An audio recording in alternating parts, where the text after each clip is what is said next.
A gente não dá conta.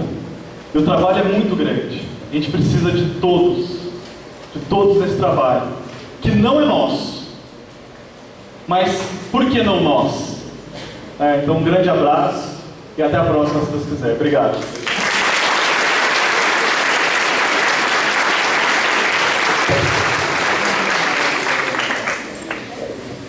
Vamos. Quem mais tem pergunta para entregar?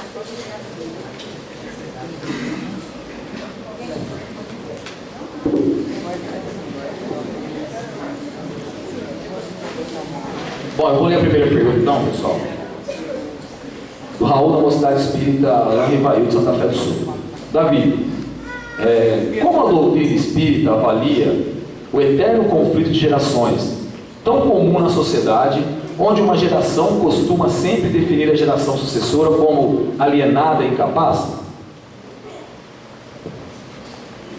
É justamente pelo despreparo da geração que avalia a outra como incapaz, né? É o que nós estamos tentando fazer, nos preparando melhor para auxiliarmos as gerações que virão, porque vocês vão se casar, vocês vão ter filhos, vão montar famílias, vão ter lares, vão ser cidadãos da sociedade e vão poder colaborar para ver essa geração diferente e melhor, né? Isso é despreparo, ou seja, nós viemos de uma formalidade muito grande do passado, onde só os mais velhos sabiam tudo, e hoje não é assim.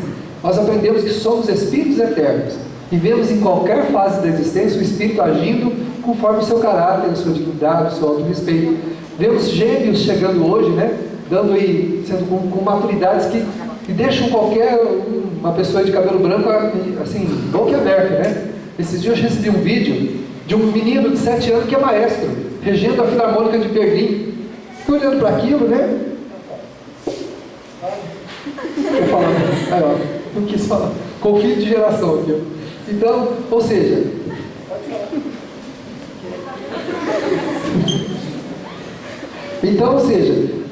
essa coisa tem que acabar, né? Nenhuma geração é mais importante que a outra, e aquela que tem mais tem que dar mais para a outra. Mas hoje, com o preparo dessa geração que vem surgindo, a geração juvenil, né? Que nós vamos ter uma sociedade mais equânime, né? Mais equilibrada no futuro, onde não haja disparidade entre um e outro, e onde as várias fases da existência do espírito sejam encaradas com normalidade. Cada um vê o outro apenas com mais experiência, menos experiência, mas todos com a mesma dignidade, o mesmo respeito e merecedor da mesma consideração. Então ninguém pode ser visto de maneira com menos consideração do que o outro apenas por estar numa fase, numa faixa da vida. Desconsiderando muitas vezes a criança, que o pai acaba criando viciações problemáticas dela para a vida inteira, chamando o filho de burro. Você nunca vai ser nada, você é burro, você não aprende nada, né? Vendo vícios na criança e não corrigindo ela. Então há tantas coisas erradas que vão acontecendo ao longo dessa caminhada que geram e transportam, né, para o futuro conflitos muito graves entre as várias gerações. É uma visão equivocada de espíritos despreparados. Por isso que nós estamos nos preparando para não acontecer isso. Vocês estão se preparando para que a nossa geração no futuro auxilie as outras da frente ou de trás sempre, né? É assim que vai ser. Quando você tem casos de drogas em sua família, o que fazer, né, quando a pessoa não quer ajuda? A primeira, até certo ponto, né, é importante que a pessoa queira, mas se esse processo se tornou muito agudo, a família tem o direito de intervir. Ela pode internar a pessoa, ela pode tomar procedimentos médicos, né, procedimentos assim legais para preservar a pessoa dela mesma. Mas sobretudo, em qualquer viciação, qualquer comportamento que alguém possa ter, é trazer para perto do coração. Nós não podemos olhar o outro com demérito porque ele tem um vício, mas como alguém doente que precisa da nossa solidariedade, do nosso carinho, do nosso amor, para que ele possa sair daquele vício.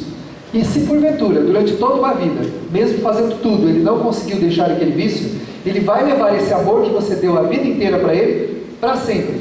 E se um dia, diz a espiritualidade a nós uma vez, se um dia no mundo espiritual, numa condição abjeta, terrível, de grande sofrimento, ele quiser recomeçar, ele se arrepender e quiser mudar, é esse amor que ele recebeu que vai servir de trampolim para que ele saia daquela situação e faça uma proposta melhor para si mesmo. Se ele não for amado, ele vai ter muita dificuldade de encontrar um ponto de partida, e talvez demore muito mais tempo para isso.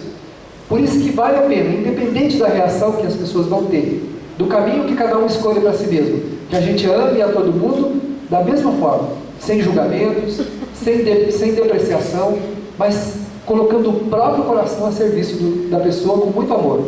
E aí, o que ela puder receber, ela vai receber. Aquilo que ela não tiver condição de receber, ela não vai receber. Então, na verdade, ninguém cura ninguém. Na verdade, o espírito alto cura-se, mas a gente pode amar. Apesar de todos os procedimentos que a gente pode tomar, é ficar perto, né? Você não é mais meu filho, porque você é um drogado. Você não é mais meu filho, porque você usa droga. O problema seu agora é da sua mãe, porque você mentiu e me traiu. O problema agora é do seu pai. Isso não existe. Isso é um absurdo que nós podemos cometer, que seria querer desistir dos outros, querer desistir da pessoa. Né? Quem faz isso é porque tem hábito de desistir de si mesmo sempre.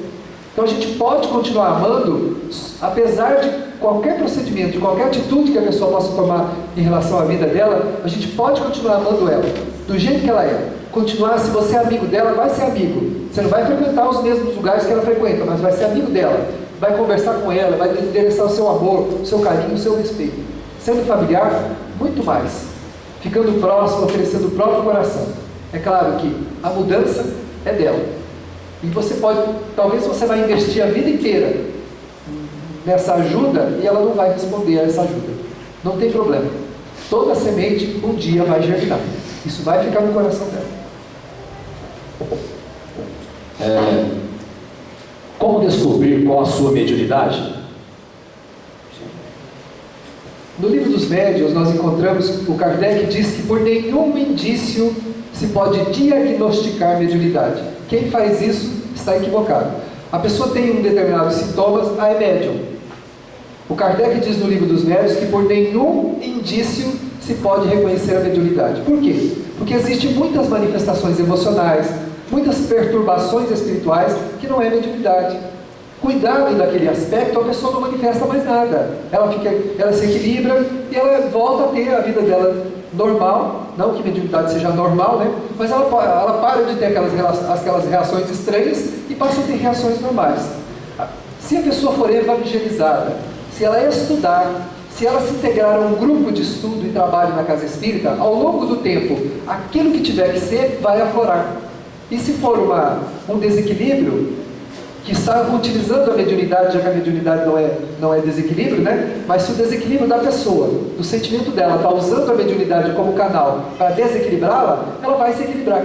E depois, simplesmente, a mediunidade vai surgir dentro de um aspecto de tranquilidade, de serenidade, vai ser límpida como um lago sereno, num dia que não tem vento, né? A gente olha, a água está parada, tranquila, serena. Mas para isso, a pessoa precisa primeiro se evangelizar, se espiritualizar, através da caridade, do estudo, do estudo da mediunidade também.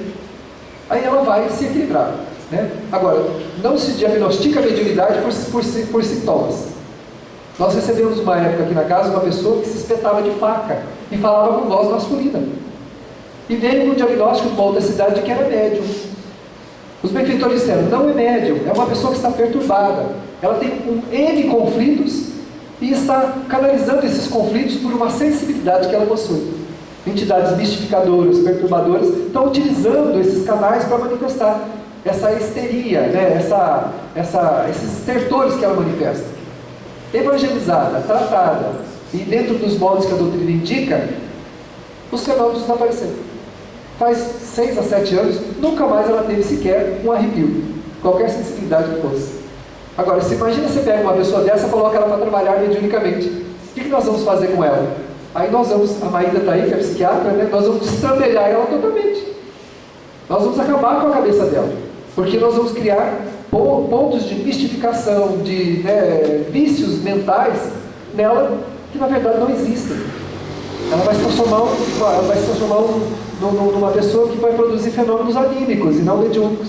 Tá? Então, gente, verifiquemos no livro dos médiuns. Por nenhum indício se diagnostica mediunidade. Se a pessoa chega perturbada, ela precisa ser evangelizada, precisa aprender doutrina, precisa começar a fazer caridade.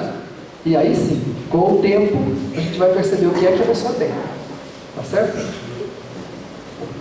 E será que quando desencarnamos, nosso espírito voltará no mesmo corpo?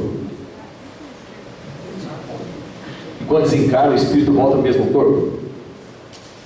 Quando desencarna, o espírito volta no mesmo corpo. Alguém entendeu para traduzir a pergunta? Não é como o mesmo corpo? Será que quando desencarnamos, nosso espírito voltará no mesmo corpo? Por causa da ressurreição que eu falo.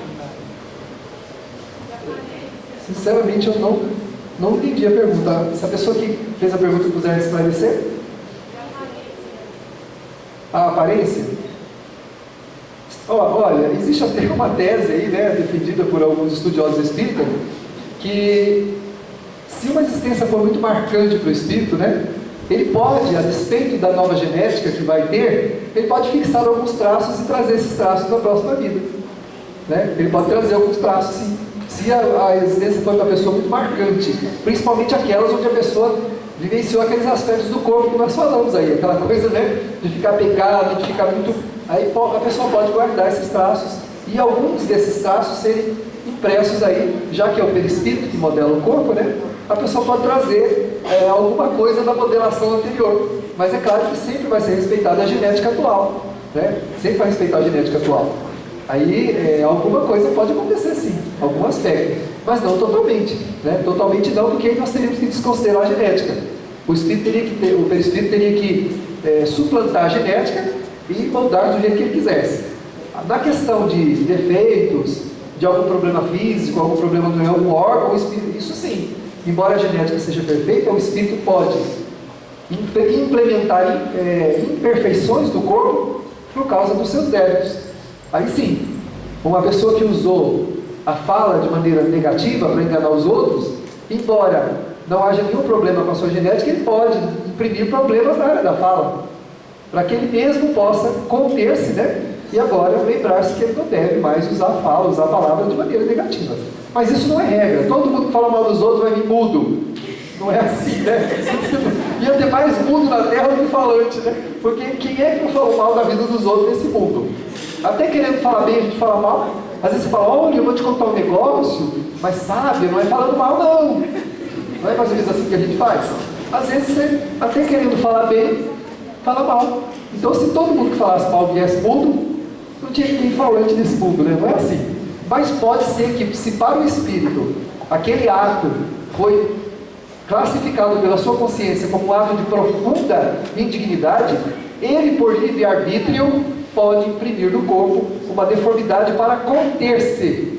Não que Deus faça isso com ele, né? Deus não vai imprimir Deus quer que a gente seja perfeito, que a gente fale bem, que a gente veja bem, que a gente ouça bem. Deus quer a gente bem. Quem não quer a gente muitas vezes bem é a gente mesmo, e os nossos inimigos, né? Eles não querem, claro. Mas a gente muitas vezes pode, por sentimentos negativos, imprimir no corpo uma deformidade, um problema, mas porque a gente achou que daquela forma a gente conseguiria se conter ou resgatar algum débito por causa disso. Mas não é Deus que impõe isso, não. Né? É a gente mesmo que acaba, por um ditame aí da própria consciência e de uma resolução muito própria, muito pessoal, decidindo muitos aspectos da nossa vida, do nosso corpo também. Tá certo? É assim que funciona. Terminou, né? Bom, então vamos agora passar o vídeo de retrospectiva. Depois de fazer a prece final, a gente vai encerrar. Gente, antes da retrospectiva, né, que depois nós vamos ter aí a prece final, a gente gostaria de reafirmar, né, a alegria da gente estar com todo mundo aqui hoje, de estar com o nosso amigo Tiago aí, que também veio fazer a sua presença aqui. Foi assim, foram momentos aqui que nós estamos vivendo, são momentos muito felizes, muito bons, que a gente deve guardar no coração aí para as nossas meditações e reflexões. Foi muito importante a vossa presença aqui, com certeza, para todos nós. A gente está tendo que se abstrair um pouco aqui, porque a emoção é difícil de controlar, né? Mas a gente vai ver aqui agora uma retrospectiva dos 20 anos, né, com aquilo que a gente conseguiu juntar de fotos, principalmente do arquivo secreto do Gustavo, né, que tem 8 cofres, você vai entrando, vai abrindo uma série, depois outro, até chegar nos álbuns dele. E nós conseguimos aí, escaneamos as fotos dentro do álbum dos cofres, não podia sair de lá, e a gente conseguiu botar o trabalho aí. Tá certo? O pessoal chamava as fotos do Gustavo de fotos espirituais, porque ninguém via. Ele tira, mas ninguém vê. Elas são guardadas com toda a segurança. Então vamos aí para depois a gente passar para os momentos finais.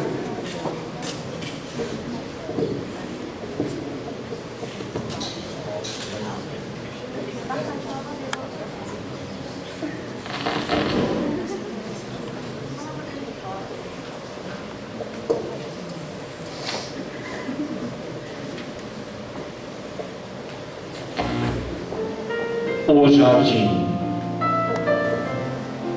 Era uma vez um compromisso muito forte entre dois amigos,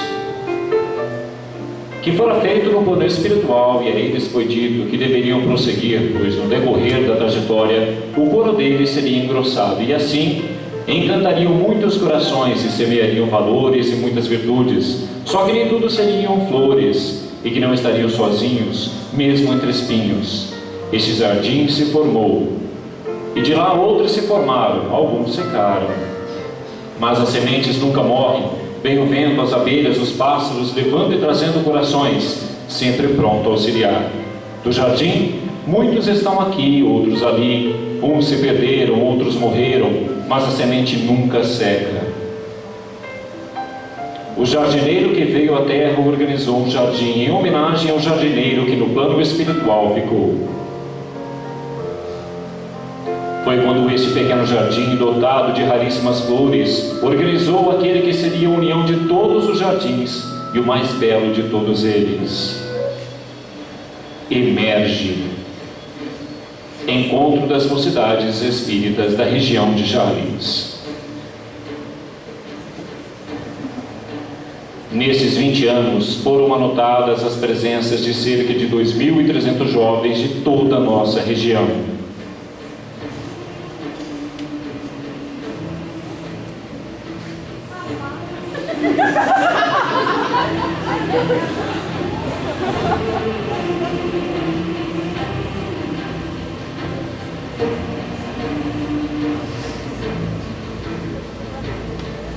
Muitos formaram famílias, outros ainda formarão.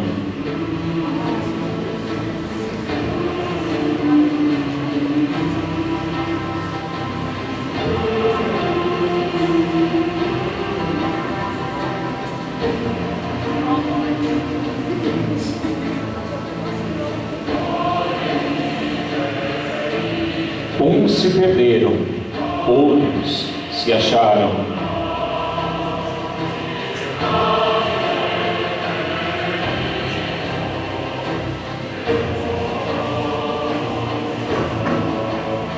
Virtudes, conquistas, passaram-se muitas por aqui.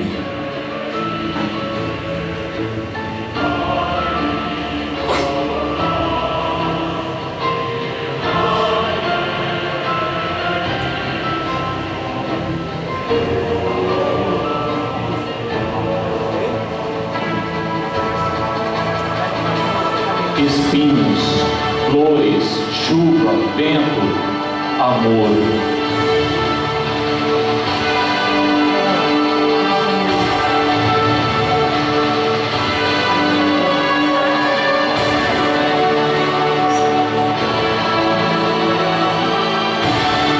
Filhos, pais, avós, novos lares.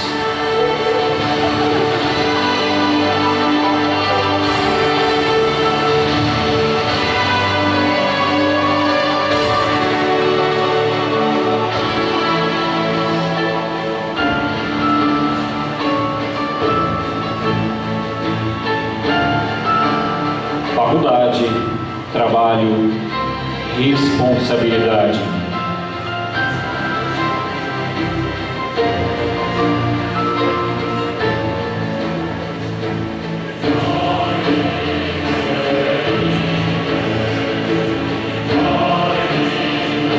Mas o importante é saber que a semente nunca seca.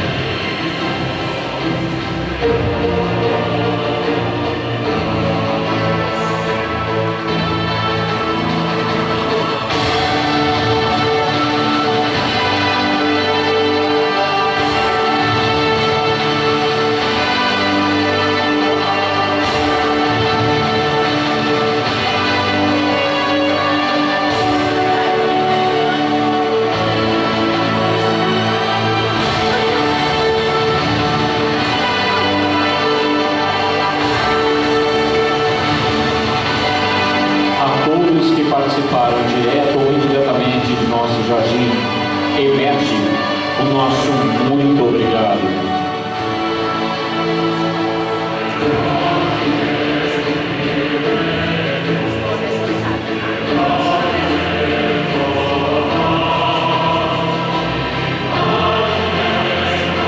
Eis aqui o jardineiro que veio à terra. Muito obrigado, Davi. Eis aqui o jardineiro que veio à terra. O jardineiro do mundo espiritual.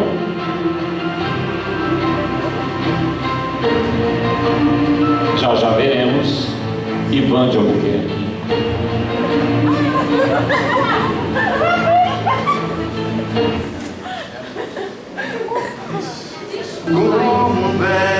Jardineiro da terra.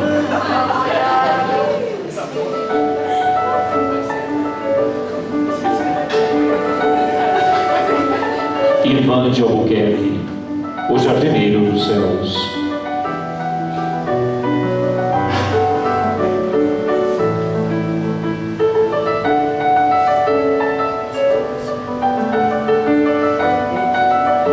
Aproveitemos nesses instantes para cerrar os nossos olhos, respirando o clima amorável que aqui se formou, para agradecer por, apesar de nossa pequenez, sermos aqui recebidos, aqui representando a morada de Jesus através do seu trabalho. Agradeçamos então aos Espíritos que, de uma forma carinhosa, paternal, maternal, nos receberam em mais um dia e nos abraçam a cada novo dia. Ivan de Albuquerque, Maria Dolores, os benfeitores de cada mocidade aqui presente. Que Jesus possa continuar abençoando a esses nossos irmãos e dessa forma também abençoando os nossos corações. Que todas as palavras aqui proferidas possam ecoar na alma de cada irmão encarnado ou desencarnado que aqui está. E que esses ensinamentos possam, como as sementes lançadas nos corações, florescer por toda a eternidade. Senhor Jesus, obrigado.